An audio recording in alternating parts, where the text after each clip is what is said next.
மகாபெரிவாசனம்.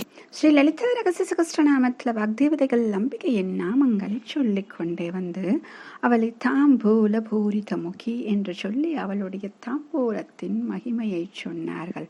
அடுத்ததாக அவளுடைய நிறம் மாதுளம்பூவின் சாயலை உடையவள் அப்படின்னு சொல்வதற்காக சொல்லப்பட்ட நாமாவளி ஓம் தாடிமீ குசும பிரபாயை நமஹ. ஓம் தாடிமீ குசும பிரபாயை நமஹ. இந்த நாமத்தை சொல்லும் பொழுது கொஞ்சம் கவனமாக உச்சரிக்கணும். நம்ம எப்படி சொல்லுவோம் அப்படின்னா தாடிமி குசும பிரபா அப்படின்னு சொல்லிடுவோம். இங்கே தாடிமி கிடையாது, தாடிமி அப்படின்னு சொல்லணும். அந்த தானு வந்தாதான். ஏன் அப்படின்னா தாடிமி அப்படின்னா மாதுளை, குசுமம் அப்படிங்கிறது பூ. அப்போ மாதுளை பூ அப்படின்னு சொல்றதுக்காக மாதுளம் பூ அப்படின்னு சொல்றதுக்கு இந்த பிரபா அப்படின்னா சாயல். அப்ப மாதுளம் பூவின் சாயலை உடையவள். அது என்ன மாதுளம் பூவின் சாயல் அப்படின்னா அந்த நிறம் இருக்கும் இல்லையா, அந்த நிறத்தை சொல்வதற்காக, அந்த நிறத்தை சொல்வதற்கு எதை சொன்னால் சரியாக இருக்கும் என்று பார்க்கும் பொழுது அந்த மாதுளம் பூவின் நிறத்தை சொல்கிறார்கள். அப்ப அவளுடைய உடலானது அந்த மாதுளம் பூவின் நிறத்தை ஒத்திருக்கிறது என்று சொல்ல. அதனால தான் அபிராமி அந்தாதியில் கூட பட்டர் எப்படி சொல்லியிருப்பார் அப்படின்னா, ஆத்தாலயங்கள் அபிராமவல்லியை, அந்த பாடல் தெரியாதவங்க யாருமே இருக்க முடியாது. அவ்வளவு அழகான அந்த பாடல். ஏன்னா அபிராமி அந்தாதி படித்ததன் பயன் அப்படின்னு சொல்லக்கூடியது இந்த ஸ்லோகம்.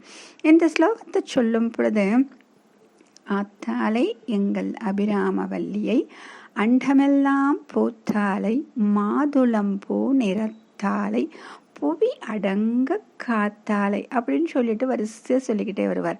அப்போ இங்கே என்ன சொல்லியிருக்காரு, மாதுளம்பூ நிறத்தாலை அப்படின்னு இங்கே நேராகவே சொல்லிடுறார். இங்கே சமஸ்கிருத வார்த்தைகள் சொல்லி அதன் மூலமாக நமக்கு புரிய வைக்கிறாங்க. இங்கு நேராகவே அவர் சொல்லி மாதுளம்பூ நிறத்தை உடைய அந்த அம்பிகை அப்படின்னு சொல்லி அந்த அம்பிகையை வழிபடும் பொழுது நமக்கு என்ன கிடைக்கும் அப்படின்னு கேட்டால் என்ன கிடைக்காது அப்படின்னு அவர் சொல்லுவார். அப்போ அவளை நாமத்தை சொன்னாலே போதும், நீ கேட்க நினைப்பது, கேட்டது, மறந்தது, என்னென்னலாம் இருக்கோ விட்டு போச்சோ அது எல்லாமே அம்மா கொடுத்துருவா. நீ இதுதான் லிஸ்ட்டு போடணுன்னே கிடையாது, என்னென்ன இருக்குது. ஏன்னா ஒரு தாய்க்கு தெரியும் இல்லையா, தன் குழந்தை கேட்கறதுக்கு முன்னாடியே இதெல்லாம் கொடுத்தால் அவன் இன்னும் சிறப்பாக வருவான், தன்னுடைய மகள் இன்னும் சிறப்பாக வருவாள், அந்த தாய்க்கு தெரியுமே. அப்போ நம்மளா பார்த்து இது வேணும் அது வேணும் கேட்டால் கூட விட்டு போயிடும். அதனால் அம்மா அப்படின்னு ஒரு வார்த்தை சொன்னால் போதும், அவள் அத்தனையும் தந்து விடுவாள். ஆக அங்கே சொல்லக்கூடிய அந்த அம்மாங்கிற அந்த வார்த்தை இருக்கு இல்லையா, அதை சொல்வதற்குத்தான் நமக்கு இன்னும் நேரமாகி கொண்டிருக்கிறது.